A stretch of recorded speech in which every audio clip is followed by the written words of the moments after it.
الحمد لله نحمده ونستعينه ونستغفره ونعوذ بالله من شرور أنفسنا ومن سيئات أعمالنا من يهده الله فلا مضل له ومن يضلله فلا هادي له ونشهد أن لا إله إلا الله وحده لا شريك له ونشهد أن سيدنا ومولانا محمدا عبده ورسوله قال الله تعالى في كلامه المجيد والفرقان الحميد أعوذ بالله من الشيطان الرجيم بسم الله الرحمن الرحيم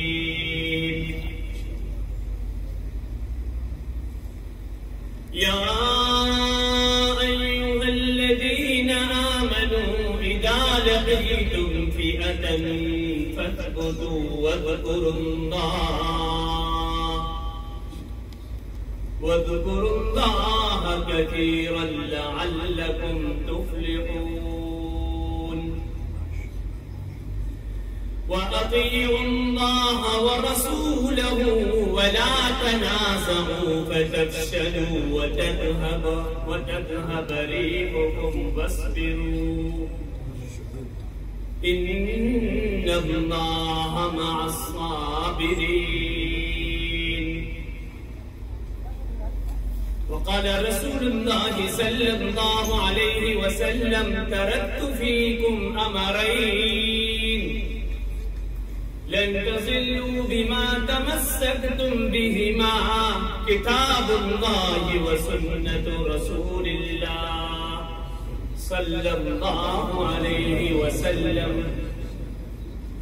صدق الله وصدق رسوله النبي الكريم أما بعد سب سے پہلے میں مبارکباد پیش کرتا ہوں یہاں کے اساتذہ محترم مکرم جناب مولانا بلال صاحب، قاری محمد نوید صاحب، ان دو اساتذہ کی محنتوں کا ثمرہ ابھی ہم نے اپنی آنکھوں سے دیکھا۔ ایک بڑی تعداد ماشاءاللہ قرآن پاک ختم کرنے والوں کی، بچوں کی، آپ کے سامنے آخری سبق پڑھا اور ایک بچے نے ماشاءاللہ حافظ قرآن کی اپنا ختم مکمل کیا۔ یہ بڑے جان جوکھوں والا کام ہوتا ہے دوستوں، آسان کام نہیں۔ اللہ تعالیٰ اس اساتذہ کرام کی زندگیوں میں برکتیں عطا فرمائے۔ میں پچھلے ہفتے حاضر ہوا تھا، ہمارا یہ کمیونٹی کا جو بہت بڑا حادثہ ہوا تھا، محترم بھائی حافظ عظمت صاحب کے صاحبزادے کا انتقال ہوا اور ایک اور بچے مصطفیٰ رضا کا انتقال ہوا، اور بلکہ میں ابھی بیٹھے یہ سوچ رہا تھا کہ میں مجمع سے سب سے درخواست کروں کہ آج کی محفل کا سارا ثواب ان دو بچوں کے نام پہ تو انشاءاللہ تعالی ان بچوں کے لیے، ان کے والدین کے لیے، ان کی ماؤں کے لیے، ان کی بہنوں کے لیے اور ان کے صبر کے لیے ہم سب کی دعائیں ہیں۔ تو میں جب پچھلے ہفتے حاضر ہوا تو پہلی مرتبہ اس جگہ پہ حاضر ہوا اور دیکھ کر دل پاک ہوا۔ اتنی بڑی جگہ الحمدللہ یہاں پر چونکہ مسلمانوں کو ملی ہے، اللہ اس میں قدر کرنے کو ملی بڑا دل گواہی دیتا ہے کہ انشاءاللہ تعالی جلد ہماری آنکھیں دیکھے گی کہ یہ بہت بڑے سینٹر اور مرکز بنتا ہے۔ یہاں قرآن و حدیث کے جشن ٹوٹیں گے انشاءاللہ تعالی، دعوت کا کام پھیلے گا اور ہمارے برد صغیر پاک و ہند کے مسلمانوں کا یہ جذباتی لگاؤ ہے اسلام اور دین کے ساتھ، اپنا تن من دھن قربان کر دیتے ہیں دین کی نشر و اشاعت کے لیے، اور ایسا ایسا جذباتی لگاؤ آج کے دور میں کسی اور قوم اور کسی اور ملک کو ملت کے نصیب میں نہیں آیا جو ہمارے برصغیر پاک و ہند کے علماء نے، اکابر نے، بزرگوں نے، ہمارے ان اساتذہ کی ان مدارس کی جو تربیت کی، آج اس کا اثر پوری دنیا کے اندر پھیل رہا ہے۔ اور اس کا اثر صرف اور صرف ہانگ کانگ میں نہیں ہے دوستو، بلکہ الحمدللہ جن چند چھوڑے ممالک میں میرا جانا ہوا، اور آپ بھی انٹرنیشنلی طور پر مختلف ممالک میں سفر کرتے ہوں کہ جہاں جائیں گے وہاں پہ دینی مراکز اور دینی مساجد اور مکاتب کا انتظام ہمارے برصغیر کے علماء اور قراء کے رہا۔ دوستو میں مختصر وقت میں چند باتوں کی طرف اشارہ کرنا چاہوں گا۔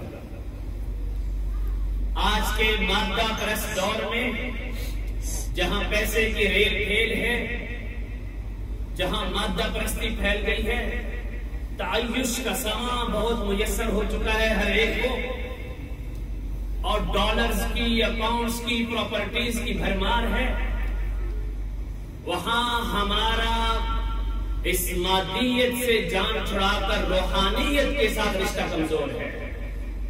آج ضرورت ہے کہ ہم اپنا رشتہ روحانی طور پہ مضبوط کریں، جیسے کہ نبی اکرم صلی اللہ علیہ وسلم بارہا ارشاد فرماتے تھے، التقوی ہاہنا، التقوی ہاہنا، التقوی ہاہنا۔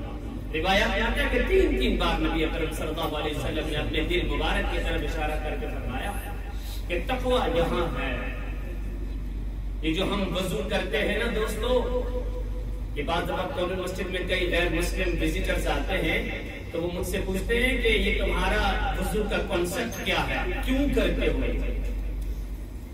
تو ان کو تو ریزن اور لاجک کا جواب دینا ہے نا دوستو۔ ہم تو مسلمان ہیں، ہم نے تو یہ کہنا ہے کہ قرآن کا حکم ہے، حدیث کا حکم ہے، بات ختم، ہم تو سرنڈر ہو جائیں گے اللہ اور رسول کا جب حکم آئے گا۔ لیکن ان کو ہم یہ جواب دیتے ہیں، اور یہی اصل روحانیت ہے اور یہی اصل حدیث ہے، اور وہ جواب یہی ہے کہ ہم نے ظاہری طور پر، فزیکلی طور پر اپنے جسم کے اور اپنے باڈی کے پارٹس کو دھو دیا ہے، تو ہم اللہ سے سوال کر رہے ہیں، یا اللہ باطنی اور روحانی طور پر ہمارے دل کو بھی صاف رکھنا۔ میں ایک تصویر کشی کرتا ہوں، اس کو ذرا سمجھیے گا اور میں اپنی بات کو مکمل کر کے انشاءاللہ تعالی حضرت مفتی صاحب کو مائک دیتا ہوں۔ قرآن ایک تصویر، ایک منظر کھینچتا ہے، افتؤمنون ببعض الکتاب وتکفرون ببعض۔ کیا تم میں سے کچھ لوگ ایسے ہیں جو قرآن پاک کے بعض افعال اور بعض اعمال اور بعض آیات اور بعض احکامات پر عمل کرتے ہیں، وتکفرون ببعض، اور بعض چیزوں کا وہ انکار کرتے ہیں، اس پہ عمل نہیں کرتے؟ یہ مسلمان کی شان نہیں ہے۔ مسلمان کی شان میں یہی ہے کہ جیسا، جس وقت، جہاں، جدھر، جس حالت کے اندر بھی اللہ کا حکم آئے گا، وہ اللہ کے حکم کے سامنے سر تسلیم خم ہو جائے گا۔ وہ اپنی عقل کے گھوڑے نہیں دوڑائے گا دوستو، وہ اپنے ریزن اور لاجک کی طرف نہیں جائے گا۔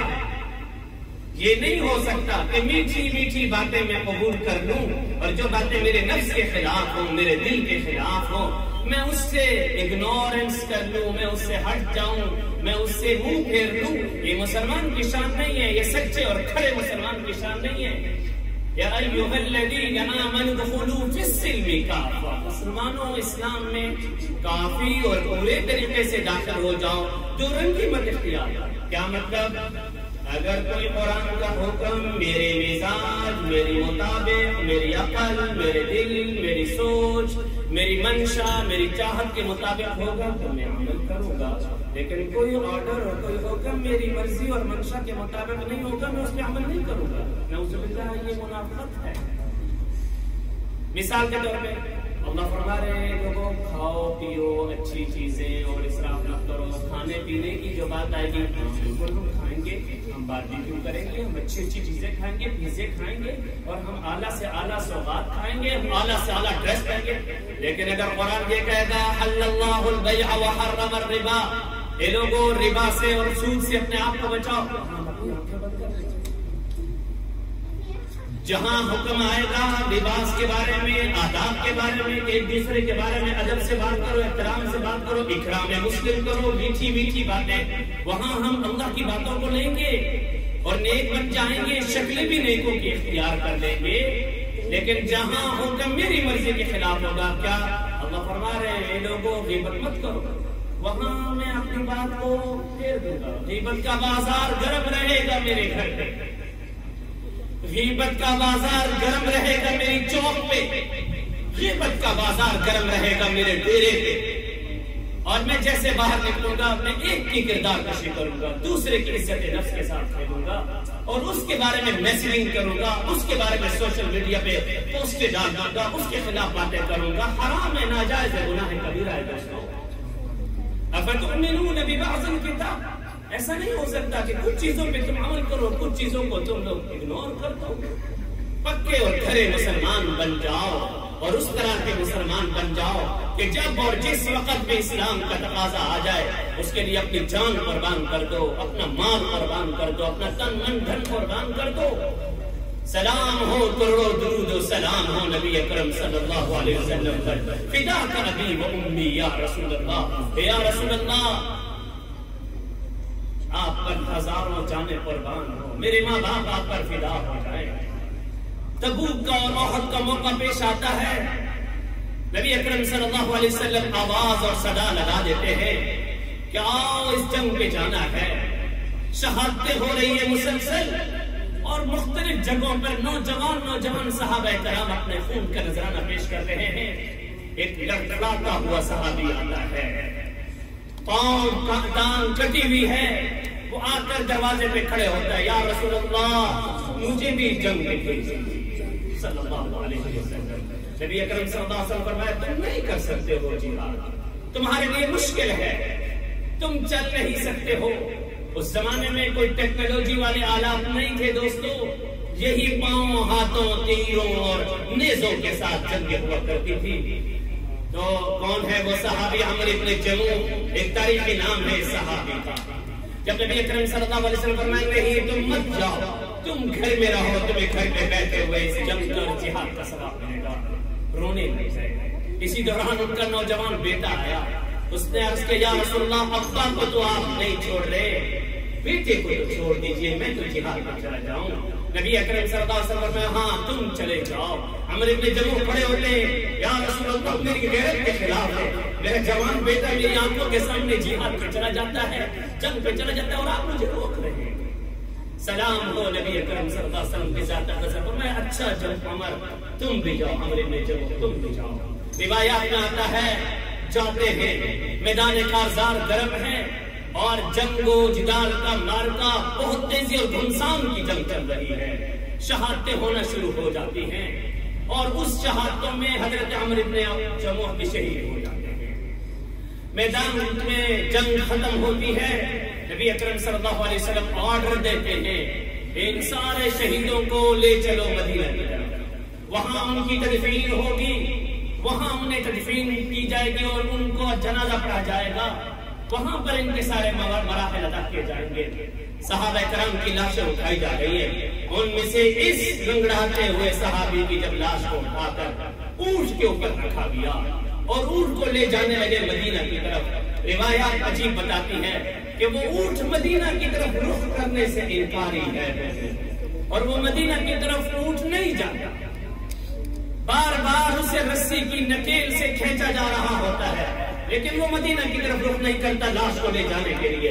لیکن جیسے ہی اس اونٹ کا زاویہ تبدیل کر دیا جاتا ہے، جیسے اس کو دوبارہ احد کی طرف لایا جاتا ہے، وہ اونٹ چلنے لگ جاتا ہے، مدینہ کی طرف لے جاتا ہے۔ یہ اونٹ معاملہ کیا ہے، ماجرا کیا ہے، اور وہ سارے شہیدوں کی لاشیں جا رہی ہے، عمرو ابن جموح کی لاش کیوں نہیں جا رہی ہے؟ نبی اکرم صلی اللہ علیہ وسلم کی آنکھوں سے آنسو نکل رہے ہیں۔ پھر فرمایا کہ جاؤ ذرا گھر میں جا کے تحقیق کرو، بات کیا ہوئی، ان کی اہلیہ کے پاس جاؤ، ان کے گھر میں جاؤ، ان سے معلوم کرو کہ عمرو ابن جموح اپنے میدان جہاد کے لیے نکلتے وقت آخر میں کچھ باتیں بھی کر گیا تھا یا نہیں، کوئی نصیحت اور وصیت کی تھی یا نہیں۔ تو ان کی بیوی نے کہا یا رسول اللہ صلی اللہ علیہ وسلم، آخری وقت جاتے ہوئے عمرو بن جموح نے کلمات ادا کیے تھے، وہ چند کلمات بڑے عجیب و غریب ہیں. اور کیا کلمات ادا کیے؟ اللہم لا تردنی الى اہلی حیا ومیتا. یا اللہ میں اس گھر سے تو نکل رہا ہوں، اب زندہ اور مردہ حالت میں دوبارہ مجھے اس گھر میں نہ لوٹا. یہ دعا اللہ کو اتنی قبول ہوئی، یہ دعا اللہ کو اتنی اچھی لگی کہ اللہ رب العزت نے اس بے زبان جانور کو بھی حص دے دی کہ وہ بھی اس گھر کی طرف رخ نہیں کرے گا. آج یہ قبر ان پہاڑوں اور میدانوں کے اندر حضرت عمرو بن جموح کی رکھی. میرے دوستو، ضرورت ہے ہمیں اپنا نفس مارنا ہوگا، جو میں نے پہلے بات کی تھی. ہمیں اپنا نفس مارنا ہوگا، ہمیں اسلام کے تقاضے کے مطابق دیکھنا ہوگا. اور میں آپ کو ایک عجیب بات بتاؤں گا، ہمارے تبلیغ کے حضرات ہوں، ہمارے محققین ہو، مدارس کے حضرات ہوں، یہ جب اسلام کے حوالے سے مطالعہ کرتے ہیں، جب اسلام کے حوالے سے تبلیغ کرتے ہیں، وعظ کرتے ہیں، نصیحت کرتے ہیں، ان میں سے اکثر واقعات وہ ہیں جو میدانوں اور جہاد میں اور کارزار میں اور جنگوں کے موقع پر نبی اکرم صلی اللہ علیہ وسلم انا النبی لا کذب انا ابن عبد المطلب. اب کیا فرمایا تھا؟ ارے تو لبڑاتا ہوا آ رہا ہے، اما انت فقد رضع اللہ عنک الجہاد. ارے اللہ نے تیرے لیے یہ چیز منع کر دی ہے، تجھے گھر بیٹھے ثواب ملے گا. دروازے پہ دستک ہوتی ہے، ایک برقع پوش عورت آتی ہے دروازے پہ. نبی اکرم صلی اللہ علیہ وسلم حضرت بلال کو بھیجتے ہیں، بلال جاؤ دیکھو یہ خاتون کیا کہتی ہے. وہ کھڑی ہوئی وہ رو رہی ہوتی ہے اور وہ کہتی ہے آقا کو پیغام دے دیجئے، آپ نے جہاد کے لیے کال کی تھی، آقا کو پیغام دے دیجئے میرے گھر میں کوئی مرد نہیں رہا، میرا شوہر بھی آپ کی نظر ہو کے شہید ہو چکا ہے، میرے گھر میں اور کوئی بچہ نہیں رہا، یہ شیر خوار بچے کو لے کر آئی ہوں، یہ اور تو کوئی کام نہیں کرے گا. جب نبی کی طرف تیر آ رہے ہوں گے تو نبی سے کہہ دینا کہ ان تیروں کو روکنے کے لیے میرے اس بچے کی لاش کو آگے کر دینا. وہ تیر اس بچے پہ، میرے شیرخوار بچے پہ لگنا گوارا ہے، پر نبوت کو ٹھیس اور نبوت کو خراش لگنا گوارا نہیں. ان باتوں کا یہ اگرچہ واقعات ہیں. آج امت مسلمہ بڑی دکھی ہے. نسیمہ ببدخا گزر کن ز احوالا خبر محمد را کن.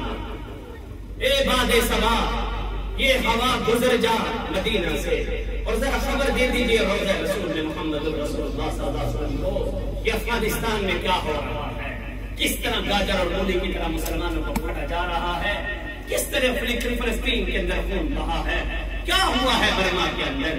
آج امت میں بتا دینا چاہتا ہوں، اگر کوئی ایک مسلمان ہانگ کانگ کے ماحول میں رہ رہا ہو، جاپان میں، امریکہ میں، کینیڈا کے اندر، اگر اس کے دل کے اندر مسلمانوں کی، اسلام کی شان و شوکت کی تڑپ اور عظمت نہیں ہے تو یاد رکھیے وہ نفاق رکھتا ہے. اس کے دل میں ہر وقت یہ تڑپ ہونی چاہیے، یہ طلب ہونی چاہیے کہ یا اللہ اسلام کو سربلندی عطا فرما، یا اللہ اسلام کو شان و شوکت عطا فرما. میری ان تمام باتوں کا آخر میں خلاصہ یہی ہے دوستو، آج پیسے دو نوکریوں کی، ڈالرز کی، اکاؤنٹس کی، کیش کی، پراپرٹیز کی، یہ محبت اتنی گھس گئی ہے کہ اب اللہ کے لیے، دین کے لیے قربانی دینے کا جذبہ ختم ہوتا جا رہا ہے. یہ تو سلام ہو ہمارے ان صحابہ، ان ہمارے اساتذہ کرام پر، ان ہمارے علماء کرام پر کہ آپ کی نوجوان نسل کو اسکول کے وقت کے بعد اپنے پاس بٹھا کر سنبھال لیتے ہیں، انہیں قرآن کی تعلیم دیتے ہیں، انہیں حدیث کی تعلیم دیتے ہیں، انہیں نعت سکھاتے ہیں، انہیں نظم سکھاتے ہیں. ذرا سوچئے اگر یہ مدارس نہ ہوتے، اگر یہ علماء نہ ہوتے، اگر یہ اساتذہ نہ ہوتے تو ہمارے بچے کہاں جاتے؟ کیا نہیں دیکھ رہے ہم ان گھرانوں کا حال جو گھرانے مدارس اور مسجدوں سے متعلق نہیں ہے؟ ان نوجوان نسل وہ کس طرح بگڑ گئی، شراب و کباب کی عادی بن گئی، ڈرگز کے اندر مبتلا ہو گئے، وہ پکڑے گئے، کرائم کے اندر مبتلا ہو گئے. یہ تو شکر ہے ان اساتذہ کرام کا کہ انہوں نے ہمارے نوجوانوں کو سنبھال لیا. میری گفتگو کافی جذباتی بھی ہوگی اور لمبی بھی ہو گئی.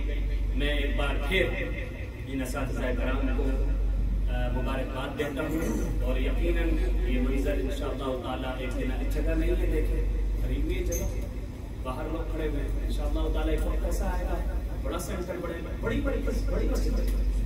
میں مبارکباد دیتا ہوں ان احباب کو، یونائٹڈ ویلفیئر یونین کے ان دوستوں کو جنہوں نے جدوجہد کی بھائی ہمارے امام زبیر صاحب یہاں تشریف فرما ہیں، یہاں کے اساتذہ موجود ہیں، محترم ریاض صاحب موجود ہیں، اور یونائٹڈ ویلفیئر یونین کے متعلق مفتی شوکت زمان صاحب، دیگر جو امام مبارک صاحب، اس پوری ٹیم کو جو یہ چلا رہے ہیں، کچھ کے نام میں جانتا ہوں، کچھ کے نہیں جانتا ہوں، اللہ سب کو جانتا ہے دوستو۔ مولانا لقمان صاحب یہ یونائٹڈ ویلفیئر یونین کے یہ احباب ہیں، اللہ تعالیٰ ان کی زندگیوں میں برکتیں عطا فرمائے اور دن کی اگلی رات چگلی ترقی عطا فرمائے۔